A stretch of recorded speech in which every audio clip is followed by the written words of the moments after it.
नमस्ते दोस्तों, मैं सुभाषिनी मुरली और आप सुन रहे हैं अमोदनी, आपकी खुशी का रास्ता। एक माली था जो अपने गांव भर में खूब सारे पेड़ लगाना चाहता था। उसने अपने खेत में विभिन्न पौधे और पेड़ उगाने शुरू किए। बड़े प्यार से उसने उनकी देखरेख की और दिन ब दिन पेड़ बढ़ने लगे। उनकी शाखाएं अब दूर दूर तक फैलने लगी। एक दिन माली ने अपने खेत का दौरा करने का फैसला किया और पेड़ों से पूछताछ करने की सोची।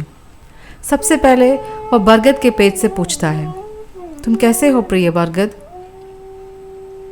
बरगद बोला, मैं मजबूत और मोटा हो गया हूँ।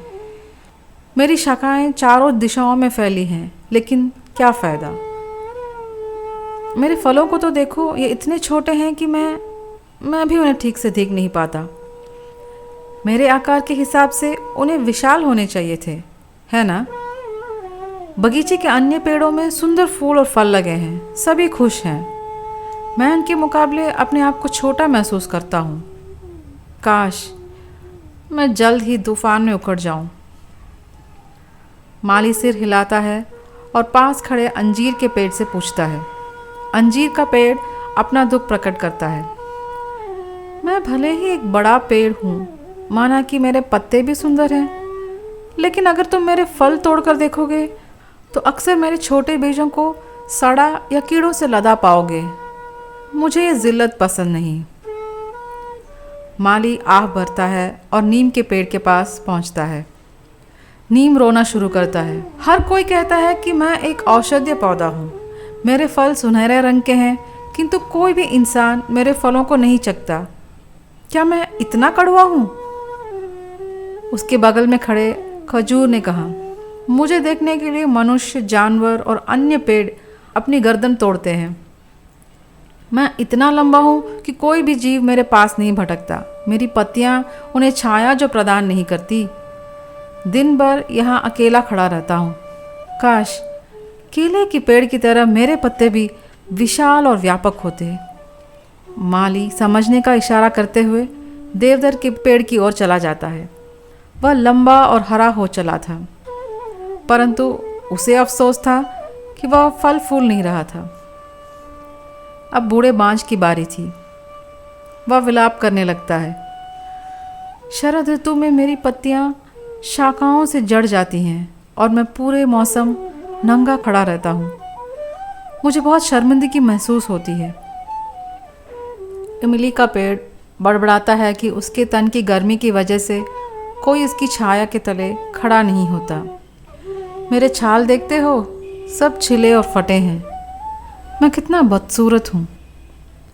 सहजन पेड़ ने माली को इशारा किया और कहा, इमली कम से कम मजबूत खड़ा है। मुझ नाजुक को तो देखो, मैं अब और तब गिरता ही रहता हूँ।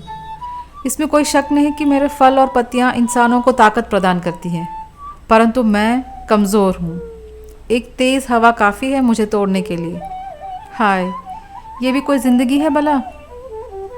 माली को यह जानकर बहुत चिंता होती है कि उसके सभी पेड़ दुखी हैं।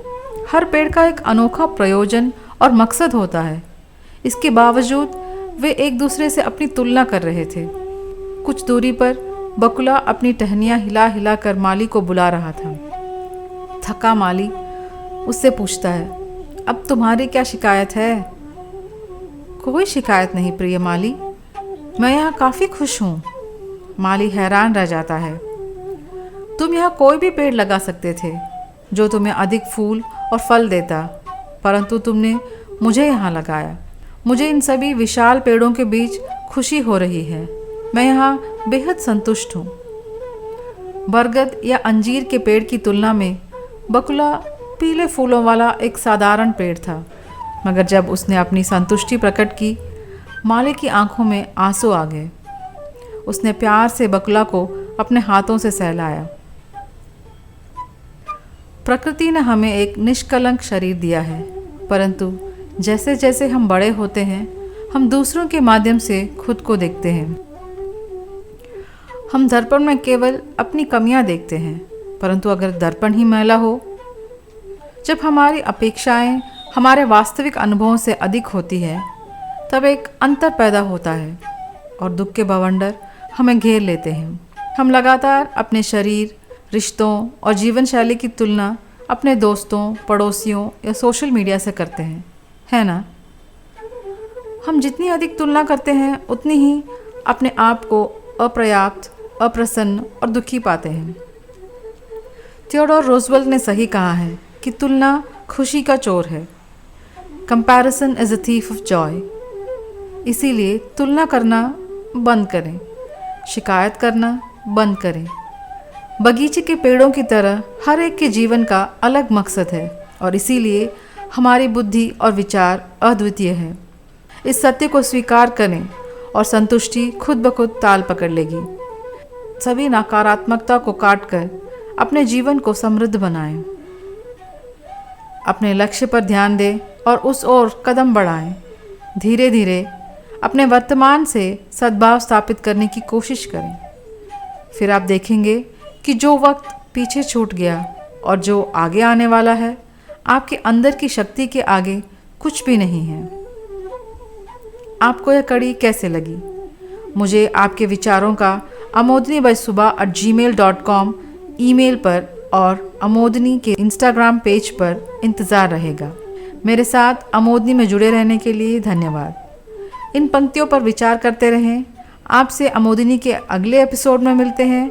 तब तक खुश रहें, जीवंत रहें।